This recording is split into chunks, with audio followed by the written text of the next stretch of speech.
everybody, welcome back to your Resident Evil channel. Alright guys, today you're going to come along with me on my journey through AwesomeCon that happened last weekend. You're going to see some amazing panels that I saw. You guys, one of my favorite people that I got to hang out with is Anthony Daniels. We were literally in the same room. Not a lot of people can say that. I was with C-3PO. That was so cool. You're going to see some of his. You're going to see Will Wheaton. You're going to see the kid from Stranger Things. I'm not a big fan of Stranger Things, but I went to his panel. You're gonna see Sean Astin. You're gonna see, who else did I see? You're gonna see the cast of Sabrina the Teenage Witch. Oh my gosh, I saw so many people that did just like all swimming through my mind. So just continue on. They will be, oh my gosh, how did I forget the voice of Goku? Okay, there's more people. I feel like, but they were, oh, of course, one of the doctors also there, Sylvester McCoy. So we're just gonna have an awesome time. Come along with me, and yeah. Oh,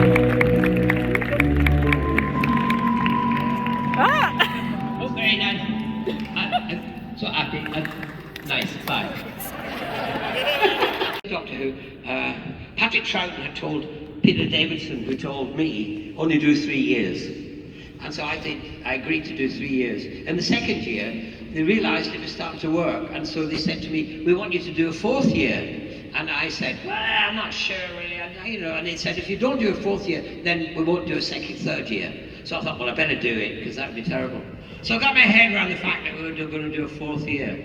And then they kind of put it into hiatus for some reason I've never quite discovered. But I was really annoyed because they twisted my arm to do, a 4th year. So what we were going to do in it was to progress the dark side of the Doctor. It was, when I got the role in the first place, I arrived with my comedy bag of tricks, and also Patrick Troughton, I have distant memory of him being light and funny. And so I was thrown in to an episode that was written for Colin Baker, and therefore it didn't quite fit. But then I realised I've been handed one of the great TV roles. You can do anything with this character. I mean, anything you can go. And also at that time, my grandmother, who was 100, she lived to be 100. And this was a way back when it wasn't so common for people to live that long. And I went to see her, and she's still completely sharp, but she was sad, and she'd lost people in her life. I also wanted to bring the solitariness of the Doctor travelling, and losing. He'd seen so many terrible things as well as created and helped in many great ways. So I wanted more of that in the 4th season. The idea that was discussed was that perhaps he might, there was only a hinting, it wouldn't be in your face, that he was part of the triumvirate that had created the Gallifreyan Society. But that would not have been big, it would have just been hinted at and never explored. Anyway, I hope that answers your question. And lines regarding new faces visiting the old, knowing it was like 2 showrunners ago. I don't know if that plan might have changed. I have no idea what you're talking about. Oh! No, I mean the 60s haven't heard anything. Who knows? Well, I mean, we were very sad not to do the 50th, but we ended up doing the 5-ish Doctors reboot. Yeah. It is better. Peter Davidson and his daughter, Georgia, who years ago I used to taught to juggle. Anyway, they made the 5-ish Doctors. So maybe, who knows, fingers crossed, you never can tell. I suppose the one that regenerated into the Lady Doctor. I never thought in my life I'd fancy a doctor. She's lovely, I met her, she's absolutely delightful. I hope once she's finished her term, as it were, she'll be able to come to conventions, and you must go and see her, because she is so absolutely lovely and cuddly and funny and full of energy. And you thought you were going to be comfortable here, but I got words like you. Yeah. Where you are? Now, so you are my enemy. So do you have a question? You do? Clearly we think Doctor Who enemies are an important part of the show. Besides the Cybermen, who's the most memorable enemy that you fought against? I suppose it was, sorry, I'm shouting because I've got a mouth. It's called acting. The master was the one I didn't, I thought he was. Big round of applause for this. Thank you, Simon. No, be off, Simon, be off. My name is Geraldine. My question to you is, how was it regenerating after Colin Baker, especially wearing that wig? Well, it was a wee bit difficult, really, because he didn't turn up. And so what happened was, they put me in the costume. And as you know, Colin Baker's a bigger fellow than I. Everyone's bigger than me, but anyway, they put me in the costume, and they lost me for 3 days. And then they gave me this kind of the wig, the curly wig. I look like Harpo Marx. So, yes, indeed. That's a great laugh you've got there. Anyway, so yeah, it was rather interesting. So our quiz question is, which actor played two doctors?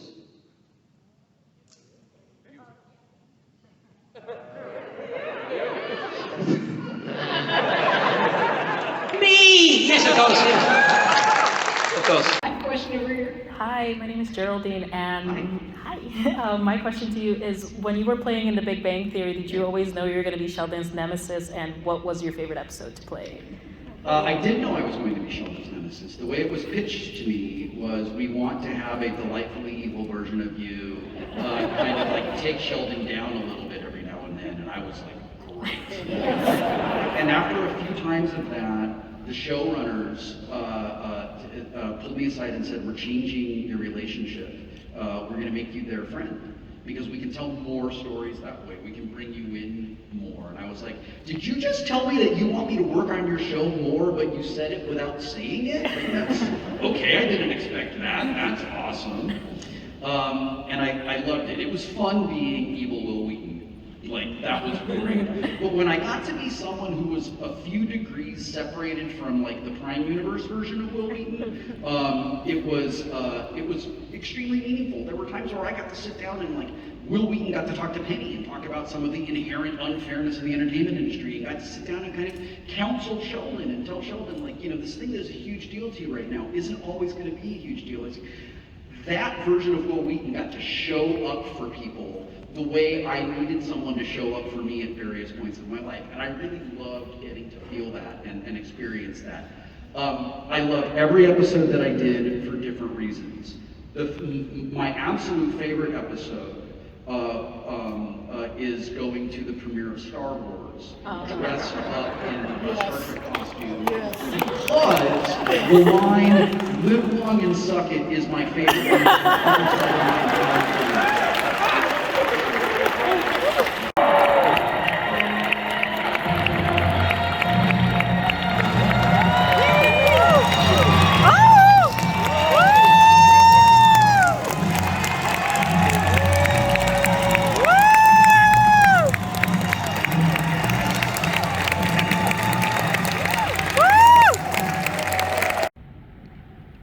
It appears, Captain Solo, that you are to be the main course at a banquet given in my honor.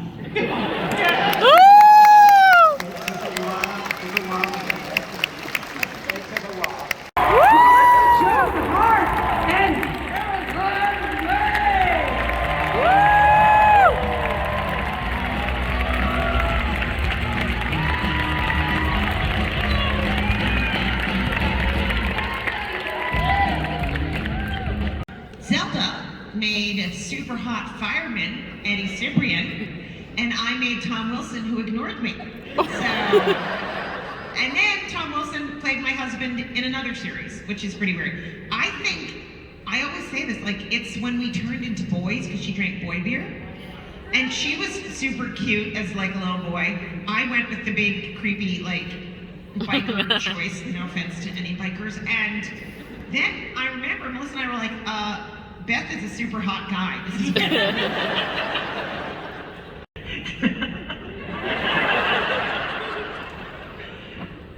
She was on a spaceship, and I was eating like Cheerios, and I went in the spoon, and then you were in the spaceship on the, and I said, hello?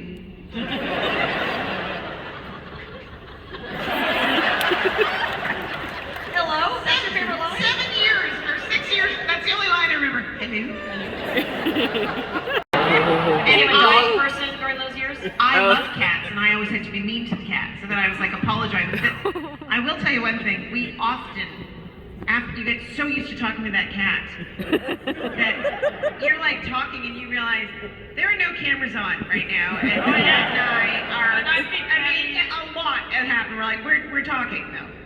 The real cats, so the thing about the difference between working with cats and dogs is dogs will eat and eat and eat until they die. Cats will only eat so much, and when they're full, they're like, screw you, I'm not doing anything else. So you have to have a lot of them because they get full and they won't do crap anymore. So you gotta like remove them, bring in the new cats. So we had lots of cats, but Elvis was the best. Elvis was the main cat. You have to understand the cats, when they looked like they were going for food, is when they talked. So they were going. And they put like peanut butter on their they're like. Yeah. No, we did have a very big cat, a lion, one day that got. Shema, come on out!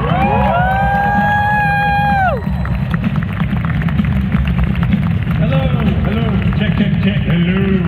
Hello. Chris Sabat told me to say, in my best impression of All Might, I'm Chris Sabat, and I'm not here. And that's my best All Might impression. You have to work hard to get as low as his voice is. We all do impressions of him. I'll go, hey Sean, how's it going? How you doing? And then I asked him, I go, do your daughters do an impression of you? Because he's got little girls, like 5 and 7, I think, or maybe they're older than that now. And he goes, yes, and it's hilarious. But I have yet to hear it. So I want to hear it. How often do you have people who are like, hey, can you just call my friend and leave a voicemail? Oh, all the time. Yeah. Oh, yeah. I will leave some funny voicemails. One time I did it drunk in Australia, and I said some really inappropriate things, and then someone made a painting out of it and all the things I said and gave it to me. That's better than putting it on social media. And then they drew Goku drunk because I was drunk at the time. And it was really, I was really surprised at myself because I don't drink very often. I'm not much of a drinker, so if I have like one drink, I'm one or two, and I'm down 3 sheets to the wind already. What might drunk Goku sound like? What's that? What might drunk Goku sound like? Oh, I have no idea. I don't know. No, I have no idea. Because he doesn't even drink on the show, I don't think. I know he doesn't. Well, no, he reaches for a beer in the end. Doesn't, or does he? I can't remember in the anime or the manga. Because when we did original Dragon Ball Z, we had to. They had to go through and rotoscope out beer and make it something else because it was supposed to be for kids, you know. Right. And by the way, can I ask the mix engineer? I'm sorry, I'm an audio nerd. Can I have a little bit more in this monitor because I'm hearing my delay and not me, and it's freaking out my ear. It's not gonna bother. Okay, I'm gonna the voice of Goku for the last 20+ years. Thank you. And I also voiced King Kai. Well, one of my favorite voices to you. I hope he comes back. And the story she's referring to, she got it mostly right, is my first audition was Dragon Ball Z. And I auditioned for about 12 different characters.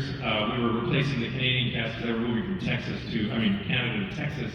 And so we were required to voice match, which nowadays they probably would have just kept the cast and recorded them remotely, but they couldn't do that back then. So they did a cast switch. I got lucky.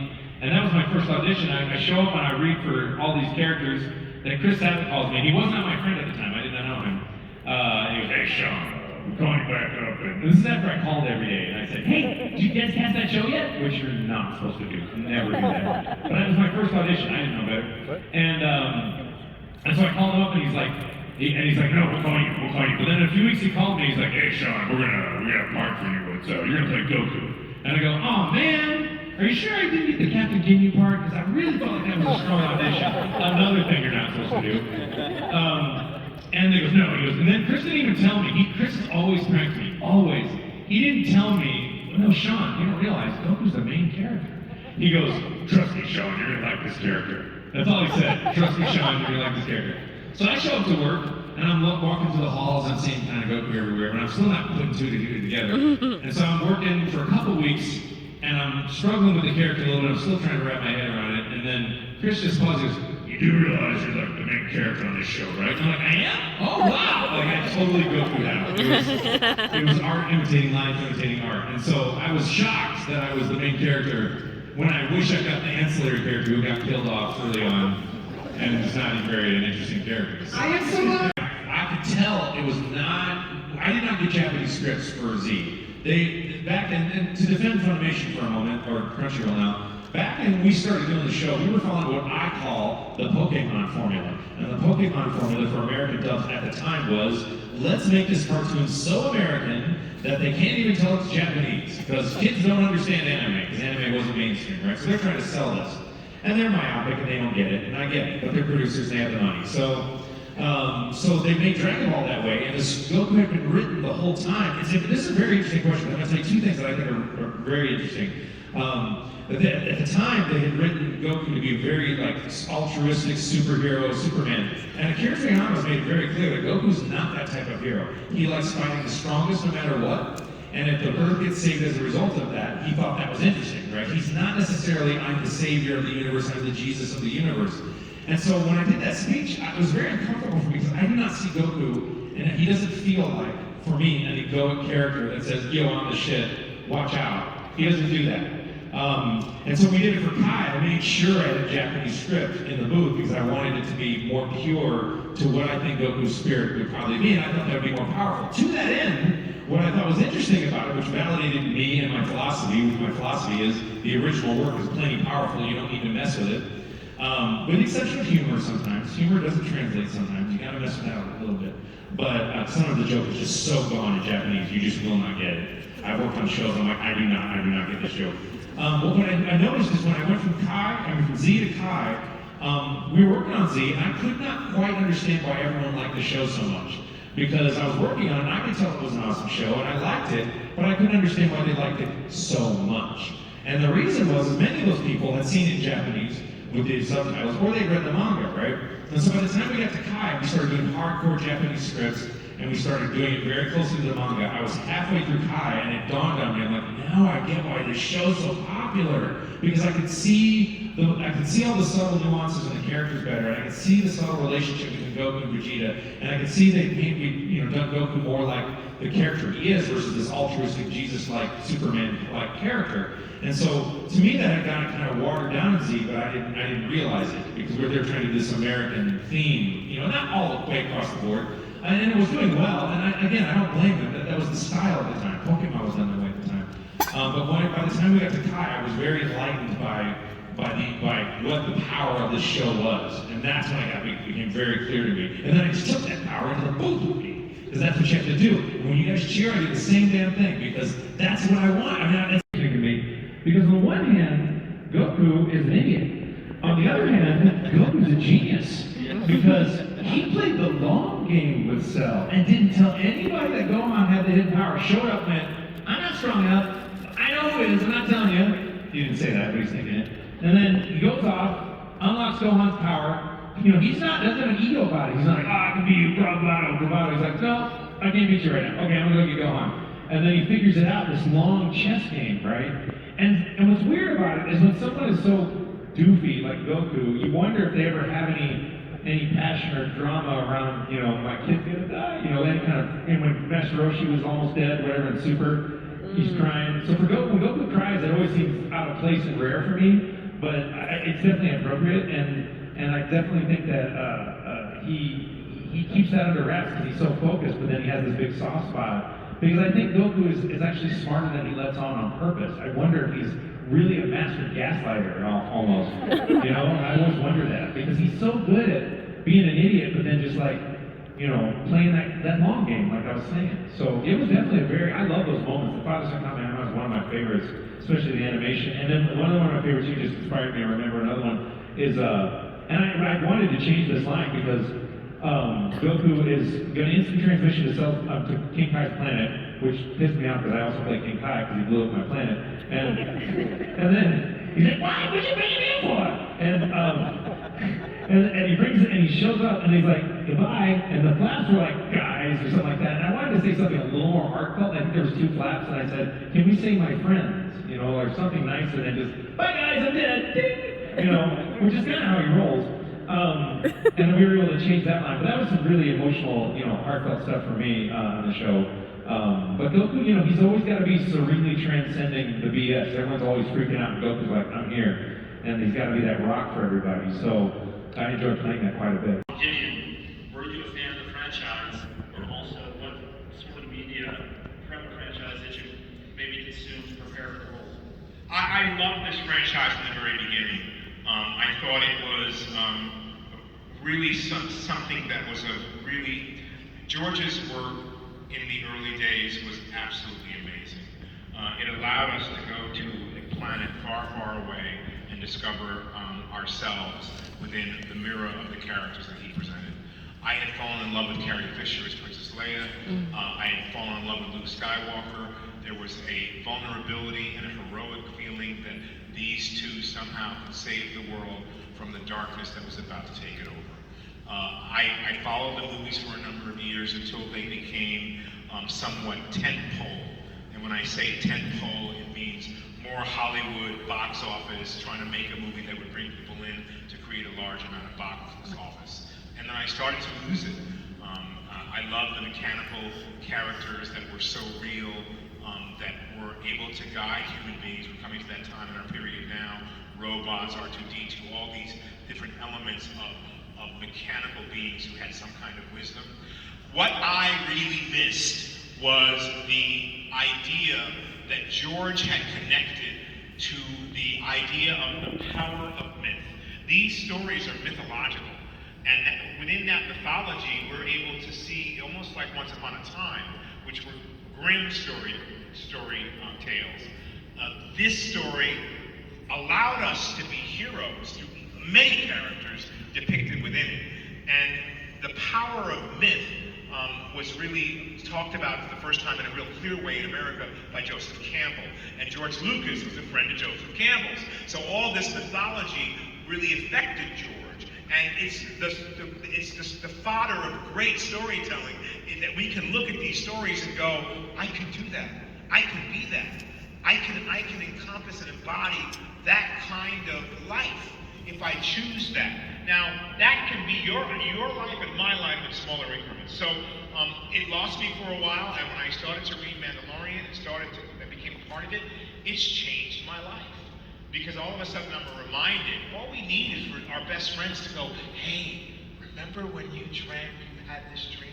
I write down sometimes on my autographs, dream big, especially for those who come for an autograph for Once Upon a Time. Sidney always thought that one day he was going to be with the evil queen. He was going to be with her. He was going to get her. He loved her. She's going to turn good. It's all going to be very hopeful. No, it wasn't going to happen. But yet, he still had that dream. So this particular show is important because you have the unlikely hero. You have Mandalorian, he doesn't want to be with that kid. He's got to fulfill his earthly obligation. He's got to fulfill what he's been asked to do because he keeps his word. He's truthful to himself. And then through the journey, he learns something from this little baby who he never thought could teach him anything. He just wants to get rid of this kid. But through the journey, he's protected, he's taken care of, and he is elevated. I love this particular show, I really do. A little bit more strident as someone who wants to control the chaos. Not as calculated as Gus, but a whole hell of a lot more fun. So I love that because one of the prerequisites for me when John said, I have a role for you, was just give me a cake, baby, and I'm done. So to answer your question honestly, you mentioned one other. What was the other show you mentioned? Boys? The Boys. Oh, another. So I always wanted to play a company man. Gus is his own man. Moff Gideon is his own galactic star who has to deal with the board of people and manipulate them to get them to do what he wants. Stan Edgar is the face behind Vought. So I hate company men. But I hate them because they're just like, they just do it. No, I'm very sorry, but your part will have to work. No, I'm sorry, we can't give you a refund. No, the company says. I hate that. I always want to question authority. But yeah, baby. But Stan Edgar is somehow more than that because he's representing a company, but he is the company. He's the face of the company that you see. And he's faced with people who can just, like Homelander, who just laser him. So I have to create a space, and it's a great question. A lot of people ask me, where I feel like all of you matter more than what I want. And so I believe very simply that Moff, and I have to leave this for myself, it may not even be true, but as an actor you give yourself something real to play for a purpose and a reason. And I believe he wants Grogu, Baby Yoda, so that he can test that baby and be able to harness some of the power that that child has. He wants to learn about it so he can share it, maybe just for himself, but maybe with the world, because this baby is special and he wants to study it and know how it got to be special. Oh my gosh. Hi Sean, how are you? Good. My name is Jocelyn and I'm originally from Bolivia. I have my boyfriend on the FaceTime, but we are huge Lord of the Rings. That was very proprietary, wasn't it? She's like, and my boyfriend is on the phone. My boyfriend. Right here. Is he in Bolivia? No, he's in DC, but he's in DC. He just couldn't be bothered to come down to our home. What's his name? Nick, what's your question? Or is it your question? It's our question. It's your question together. All right, well, you gotta point him to me so I can see this. Sure. Okay. Hey, Nick. Ooh la la. Hello, Nick. Nice to see you. He kind of looks like, well, kind of like Gimli, actually. But no, he looks like a warrior of some kind. Okay, what's the question? So we're huge Lord of the Rings fans, and Lord of the Rings meant so much to me, especially growing up. From Samwise, your character, what's one of the biggest takeaways that you say you would take from Lord of the Rings? The biggest life lessons you think you would? From the making the movies or from the story? From the story itself. Well, there's so much. There's so much. A guy had a tattoo yesterday of Gollum, like a really good, just an incredible rendition of Gollum. And I was sort of, not teasing him, but just kind of like, oh, blah, blah, blah. And he said, I said, why? Why Gollum? Why that big of a Gollum on your thing? And he said, basically, he said, it reminds me not to be greedy, basically, not to take things too much, to be willing to be generous and give a little bit. What an amazing thing to take out of Gollum, right? Like, it's exactly what he's supposed to be, but somehow he's got, like you think of him for the spectacular creature that he is, but the lesson to learn from him. I also very much like the Ents. I really like how they, this was written during the Industrial Revolution. It's an environmental treatise as much as it is anything else. It's about, the trees coming to life to fight against, industry to protect their world. And I just wonder, I read something in a journal or something not too long ago that said that real art nowadays really needs to be addressing the climate issue. That other than anything else that we do, it's an existential threat that is coming at us at 1,000 miles an hour, and most people have sort of just got their head in the sand. So the idea that Tolkien was writing at a time where the natural landscape was just being blighted by the industry, and that he was able to manifest this thing. I don't know. That's maybe one of them. I don't know. There's so much. There's so much teamwork, perseverance, faith. There's I don't know. Too hard a question. Tell good-looking, dreamy eyes. I'll think about it.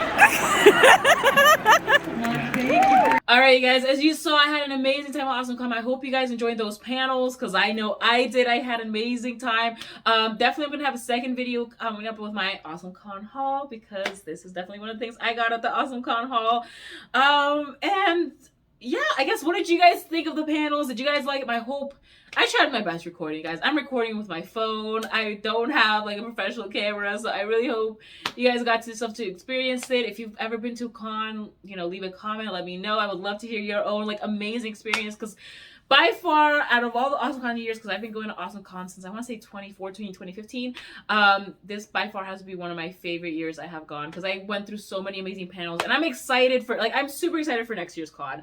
I think I'm expecting, if this was top tier for me, guys, I'm still Anthony Daniels after Star Wars Celebration this year, because our Star Wars Celebration this year was epic.